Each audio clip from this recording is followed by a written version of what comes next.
All right, hello, Be Nasty, and anyone else who may be watching. Welcome back to the spring 1915 turn for the Russians in our current game of Global War 1914, titled Operation Michael. So the Russians have one major factory. They are going to go for wartime economy. Uh, mm,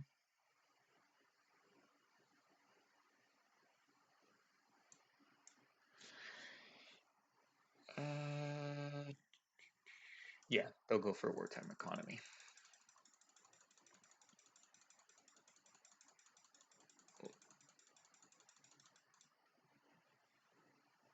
12. So that's a success. So the Russians are at stage one for wartime economy. In terms of purchases, they have 14 IPP to spend. They're spending all 14. They're buying 3 militia. They're lend leasing the British a transport, and they're attempting to influence Bulgaria. So we'll go ahead and do the Bulgarian roll. So for that, they're trying to bring them down. So they need a 2 or less.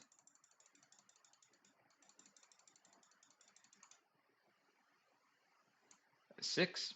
That's a miss. In terms of attacks, excuse me, they'll have a couple. So at the coastal sub in M11, they'll try to raid the Black Sea line. So this orange dice will be for the Russians. This one will be for the Ottomans. That's at +1.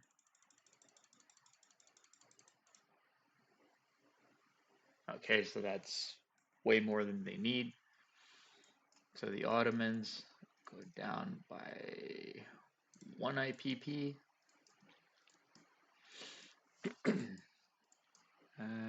Let's see. There we go. Copy that one. There we go. Otherwise, they will have the artillery in Kiev attempt an attrition attack into, whoops, oh, into Western Ukraine once they fix everything. There we go. Into Western Ukraine, so that'll be at a 1. So we'll just pull this dice from here, roll that.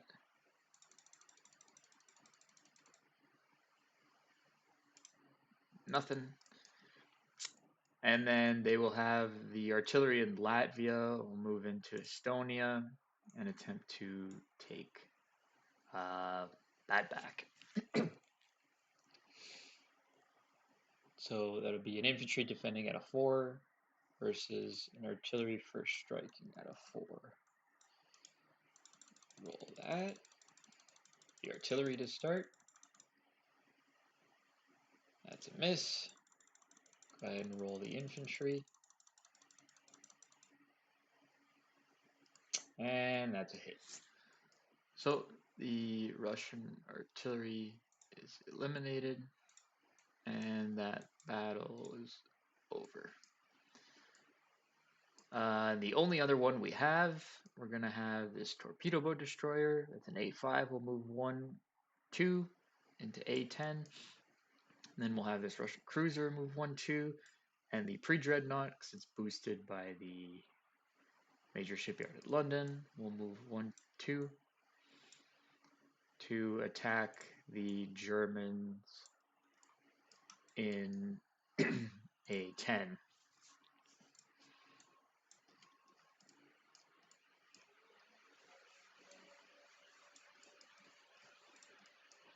So attacking, we have a pre-dreadnought at 7, a cruiser at 6, torpedo boat destroyer at 4, and then defending, the Germans have a pre-dreadnought at 7 and a torpedo boat at 4.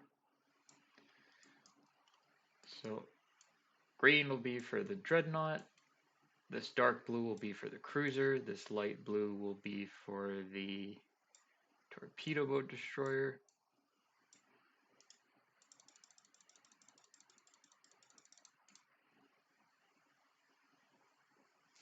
Oof. All right. Miss on everything. So then the Germans get to fire back. So this orange will be for the pre-dread. The black dice will be for the torpedo boat destroyer.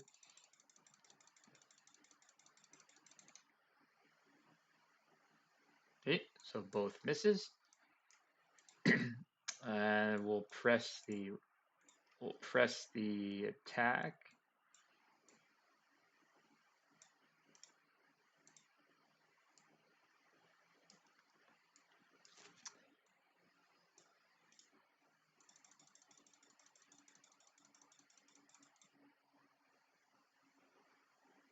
Okay, so the 2 hits. So that'll be it for the Germans, and then they get to respawn. Once again, orange is the pre-dreadnought. And they get 1 hit. So we'll lose our torpedo boat destroyer.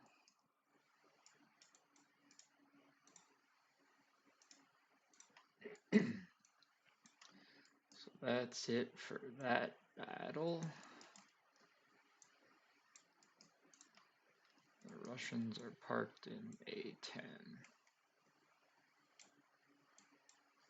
And then Russia also eliminated more free dreadnoughts, cruisers, or dreadnoughts than they lost.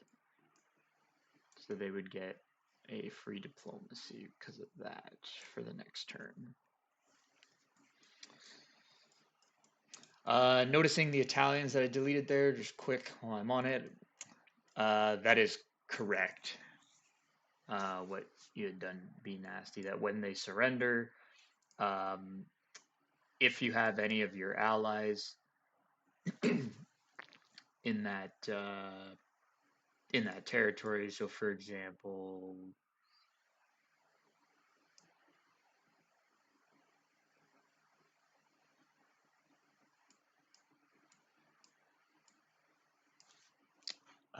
this.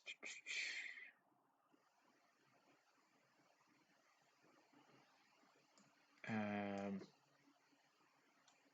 believe this territory, yeah, because that was, I think, Italian.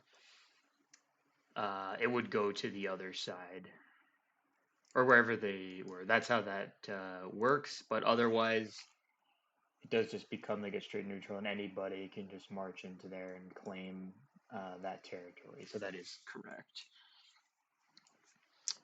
And I think that means this territory here, I do believe would be Austrian because technically you have the seaplane that was in that territory, even though I don't think it has to be an infantry class unit. It has to be in there. So I would change this to Austrian because again, I'm fairly certain that it would be. So if that is the case, Austria would be 2 higher, so they would be at 14.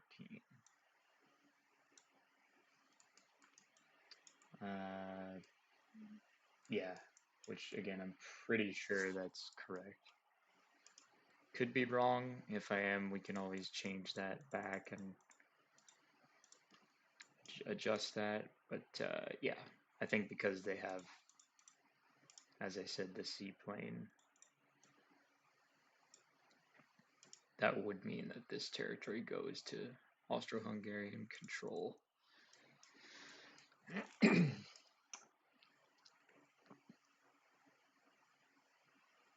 And the factory, because it's under the Austrians, that would be a minor factory instead. And I think it would retain, yeah, the damage I'm pretty sure carries over, but yeah, it would be a minor factory because it's not Italians. So there you have it. Yeah, otherwise, no other attacks for the Russians, just non-combat movement. This recon balloon, let's see how far they can move. Recon balloon, oops, a little too far.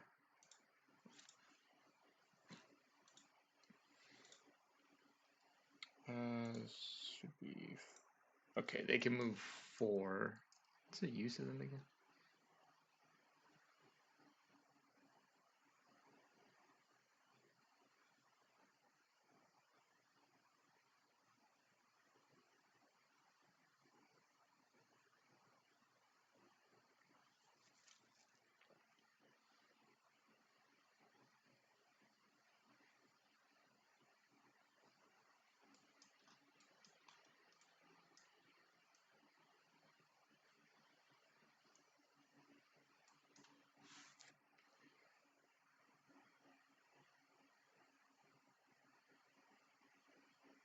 We'll put that recon blib on maritime air patrol in A12. I think that's yeah, range of 2. Yeah, we'll do that. These infantry, we'll pull them all back into Latvia.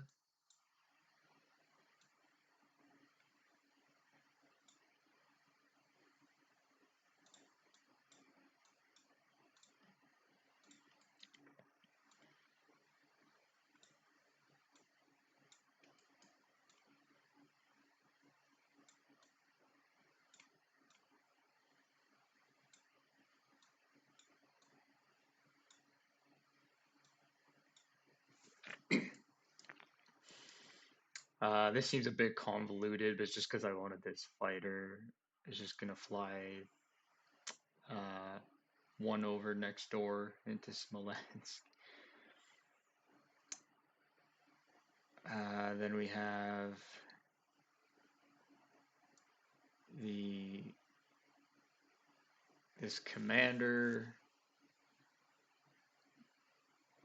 is going to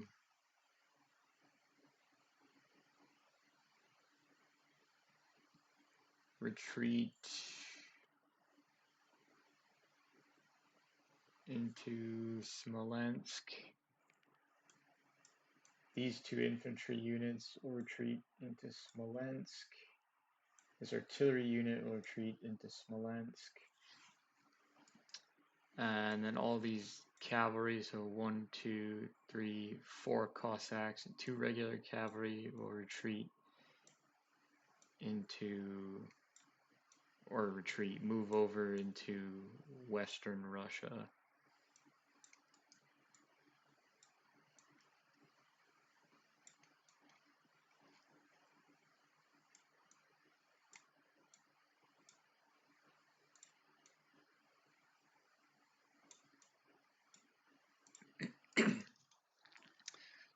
And then this cavalry will move 1, 2 from North Caucasia into Western Kazakhstan.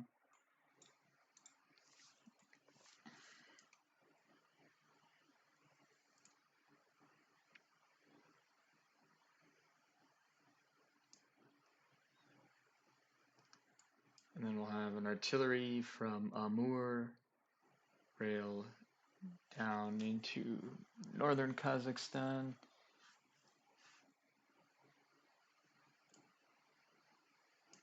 And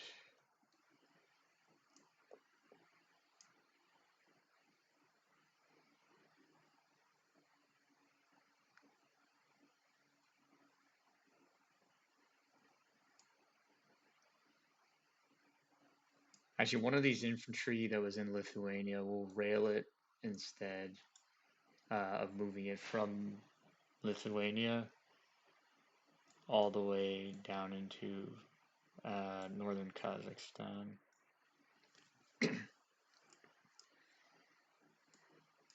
Yeah, and that's our two rail movement. Oops. Whoops.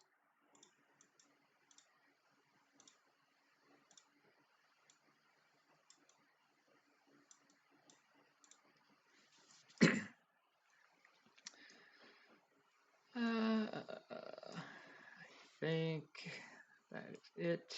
Yep, that should be it for the Russians. So now collect income. So Russia is at 13 and don't get any extra because of diplomacy. 13 for the next turn. And then just place the units.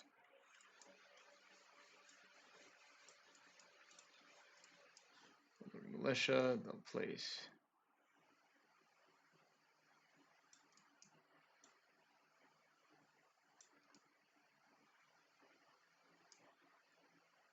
two in Kiev, one in Petrograd,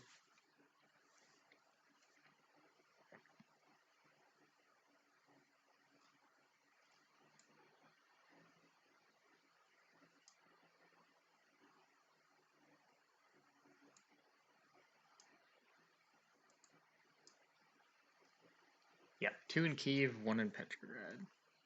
That's fine for now.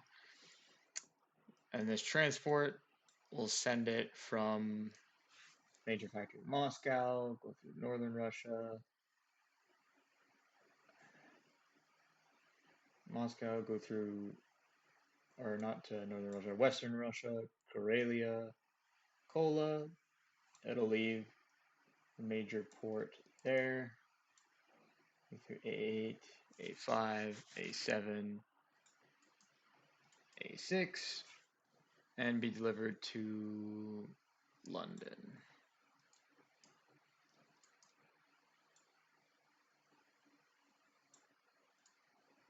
Whoops, sorry. Forgot that was separate. Oh, there you go.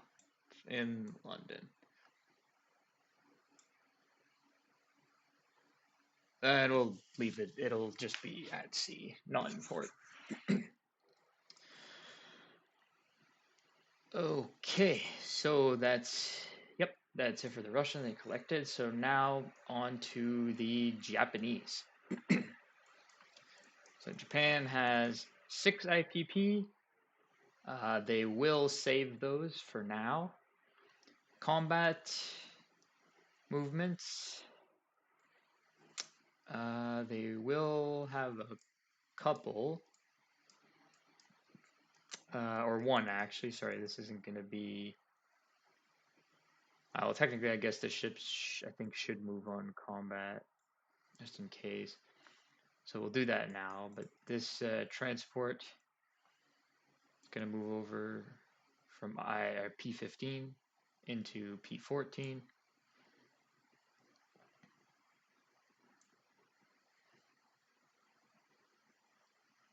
And we're going to have 2 pre-dreadnoughts. With the boost they have, we're going to move 1, 2 to join it.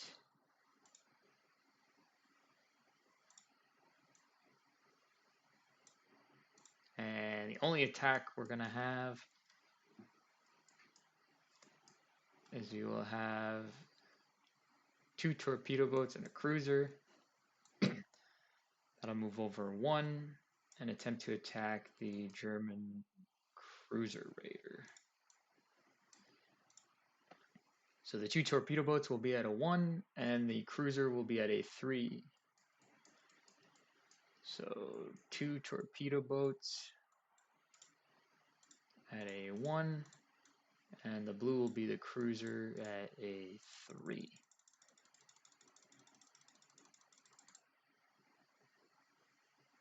Damn it. Well, that's a miss. And then the cruiser raider gets to respawn on a 1. And he misses as well. So that battle is over. And then the cruiser raider gets to retreat. I would imagine he would probably want to stay on the convoy line. maybe wouldn't be going this direction. So we'll say he retreats over into I7. If that's not the case, he could, of course, retreat into I13 or I10 or into P50. But that's where we'll put him for now. Otherwise, that's it for the Japanese. The only other thing they'll do for non-combat is they will rail the cavalry and the infantry from Primorsky Krai into western Kazakhstan.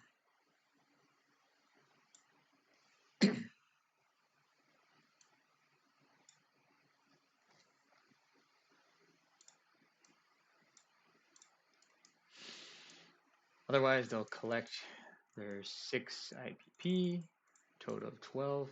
Oh, sorry, they do have, apologies about that. They do have a major factory. It's always easy to forget that. We should have done that at the beginning of the turn, but they have major factory. But it won't affect too much. So we'll try to go for wartime economy at a 7 or higher. And a 7. Perfect. So Japan gets wartime economy to stage 1.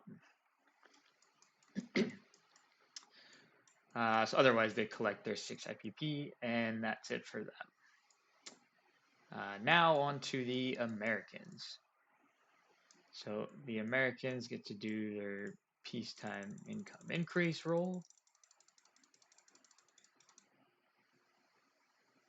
They get a 5. So they go from 18 to 1, 2, 3, 4, 5 to 23, which at 23,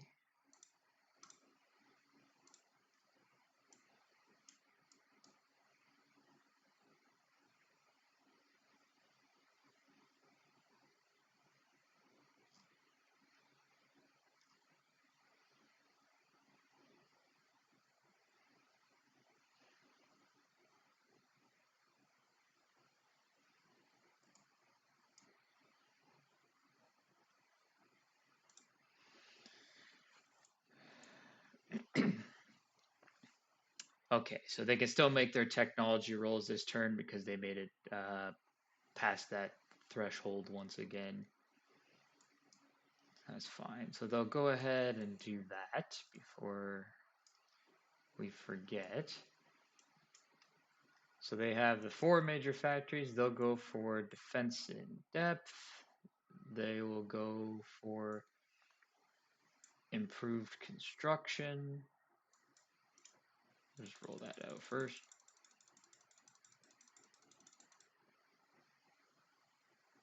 Okay, so that's a 9. So the Americans get improved construction to stage 1. Try for defense in depth.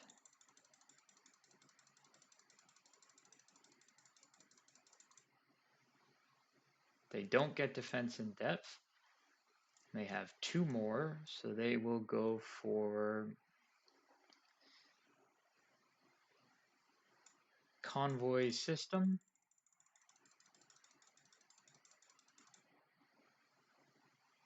That's a miss.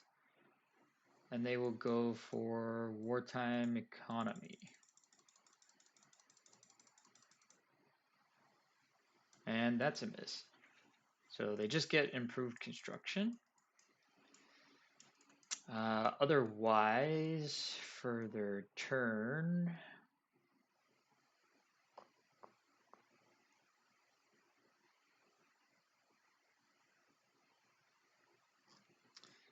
they have 23 IPP to spend.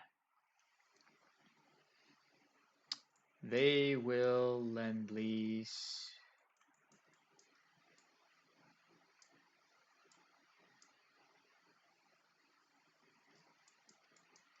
a heavy artillery to the British for 7.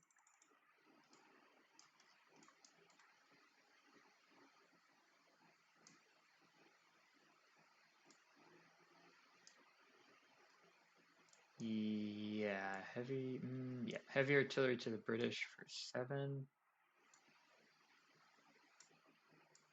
They will lend lease a heavy artillery to the French for 7.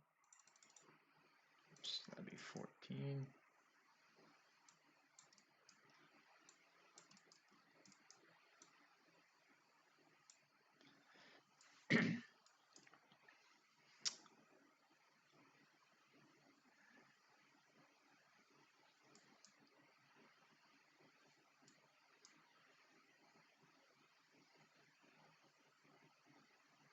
They will.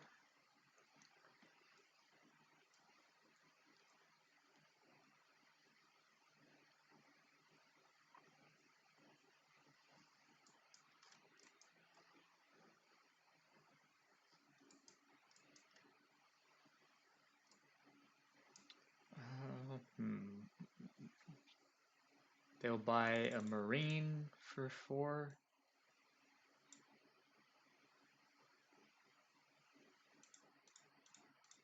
A Naval Infantry for 4. And they will attempt a diplomacy roll for Brazil. We'll go ahead and try to roll that first. So Brazil is at a 3 or less.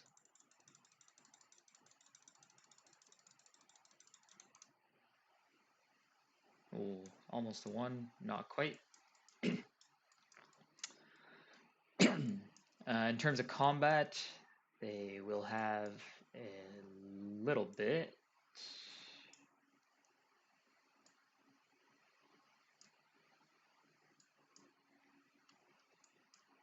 So they'll have 2 pre-dreadnoughts.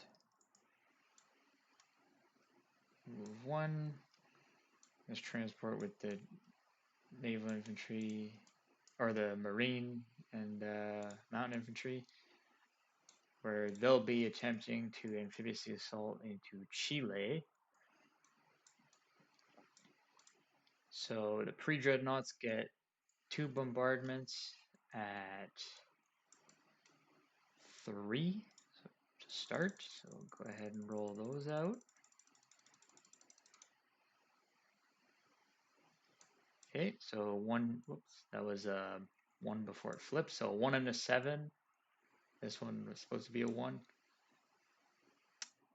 So 1 hit. So they would probably lose the militia, I'd imagine.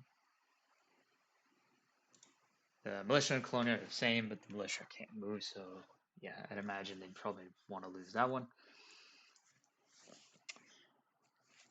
So now our units get to disembark. So it is mountain terrain, but the mountain infantry is not affected by that, so that's fine.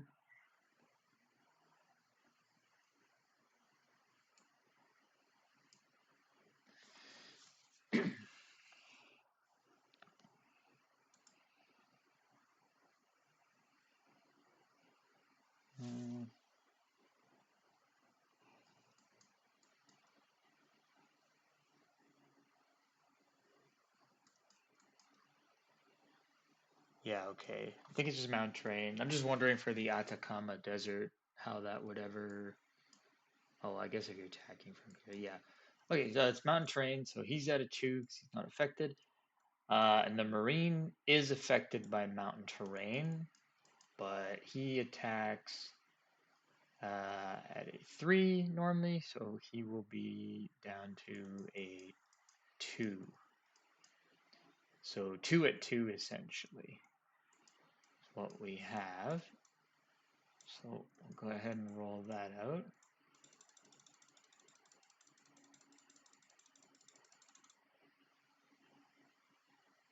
So 1 more hit. They'd probably want to lose the colonial, but then he has a colonial at 2 and a regular infantry at 4. So this this purple will be for the colonial, blue will be for the regular infantry.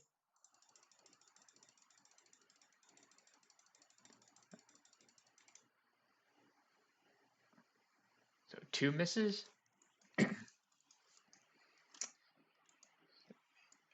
Yeah, okay, so we already. So the colonial is eliminated, and we'll press the attack. So 1 at 2, or 2 at 2 again.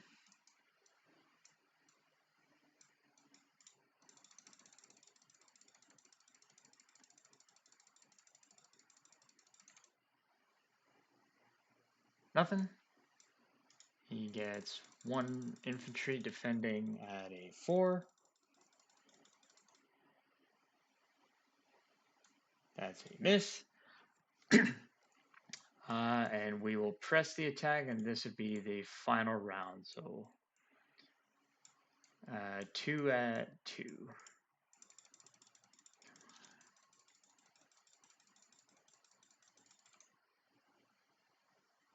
Nothing. And then he gets to respond with 1 at 4. Ooh, that was almost a 4. But nothing as well. So that attack is over. So we just retreat to off the coast, board back onto the ships.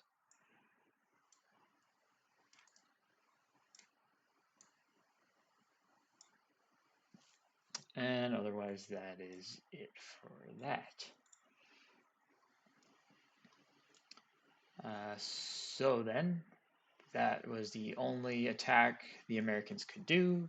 Again, the only reason they're allowed to do that is because the Monroe Doctrine has been violated, so they're able to bring ships and units and what have you down to South America, or likewise Central America, without actually going to war.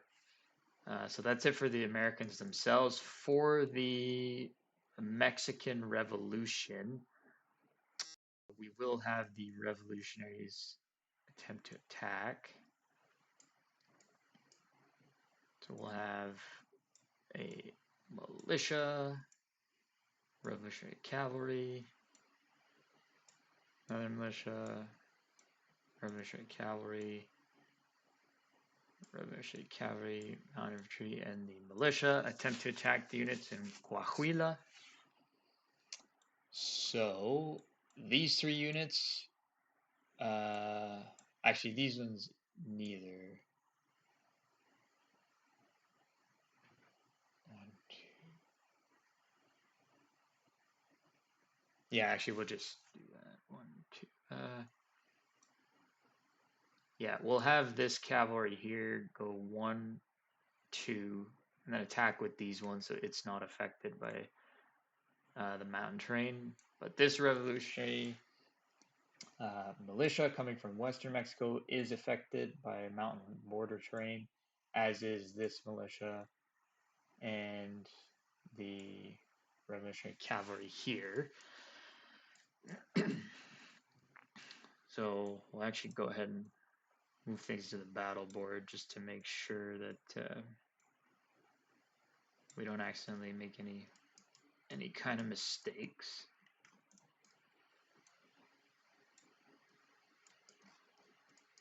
So defending 4 infantry at 4, attacking militia are at a 1 regardless of the terrain penalties. We don't have to worry about that. And then we have 1 cavalry that, because of the mountain terrain, border terrain on the first round rather, will be down to a 2. We have 2 of the cavalry that'll be at a 3, and then the mountain infantry unit that'll just be attacking at a 2.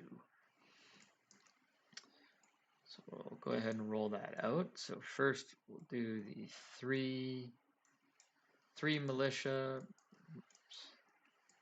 3 militia at 1.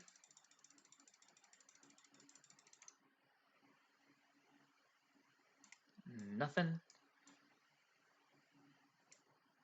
The cavalry, well, actually they're both at the same, so it doesn't matter. The cavalry and the mountain infantry at 2.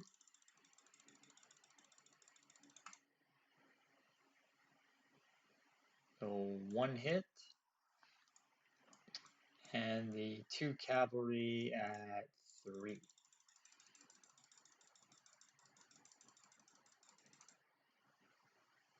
So 2 hits, and then he has 1, 2, 3, 4 at 4.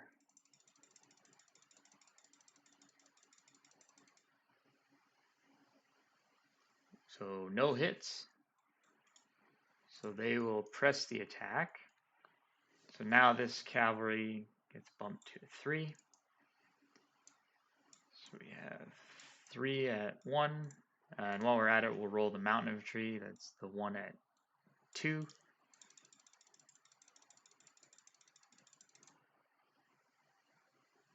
Nothing.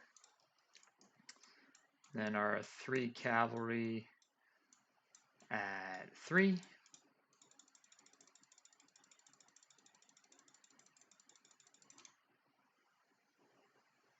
Nothing. And he gets 2 at 4.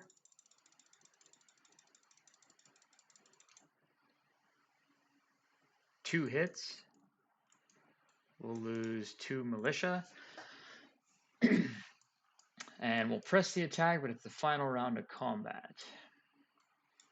So we'll have a militia at 1, a mountain infantry at 2, and we'll roll the cavalry with them, 3 at 3. So again, purple will be for the militia.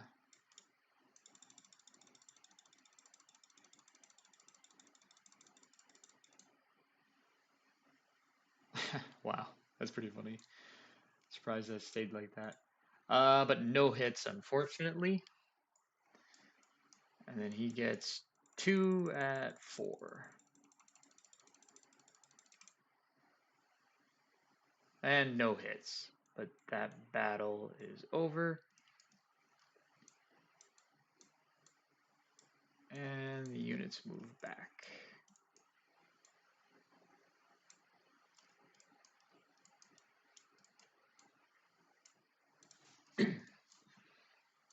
So the 2 Federalist units are still in.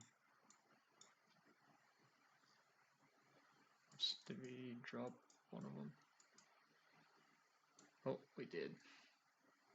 Whoops.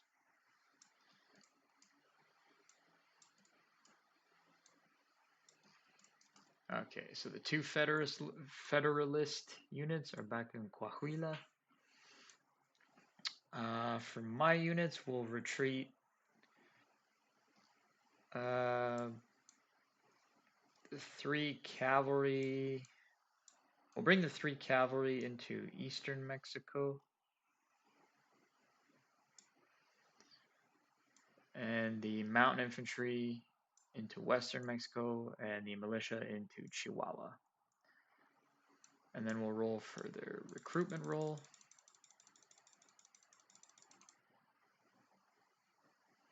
A 3, that's a success.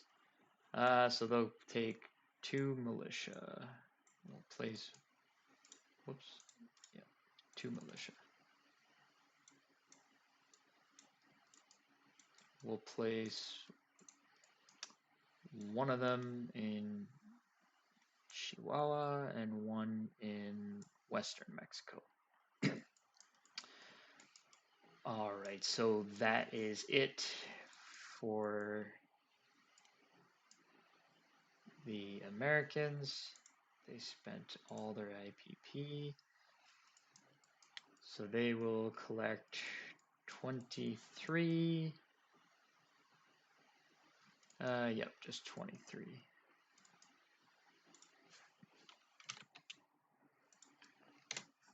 For the next turn, they'll deliver their cash and carry units. So the French, they'll produce that at the major factory in New York. They'll go down through here. Oh, actually, we can't go there. Yeah, well, yeah, we'll just produce at the major factory in New York, and we'll go straight across to and deliver it into Aquitaine.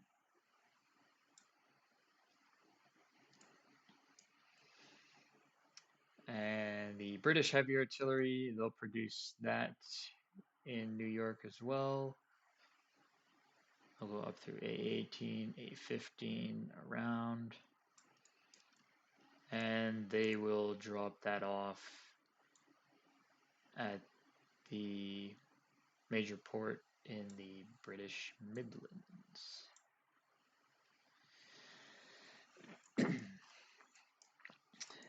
And for the units they're producing, the Marines and all that, they will build a Marine in the Carolinas and a naval infantry in New York.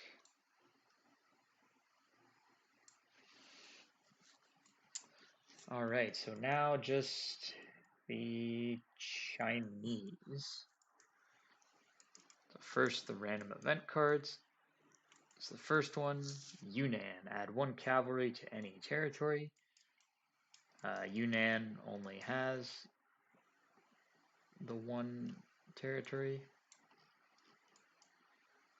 but they do get a cavalry in that territory now. So there you have it. The second card. That's yeah, that's exactly what. So that's exactly what B Nasty was talking about. And you know, so Xi Li. So Xi Li warlord steals the nationalist money and places units immediately.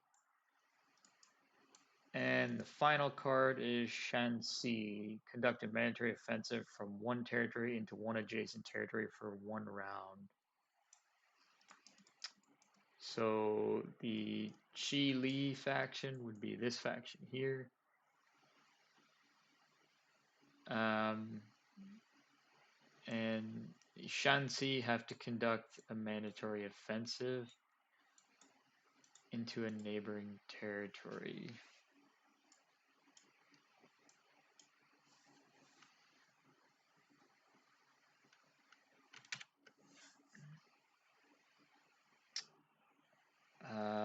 Yeah. So I think what we'll do is we'll quick end the video here, and then I'll go ask B Nasty about those 2 random events, and then we'll continue things because we need his input for that. So be back shortly.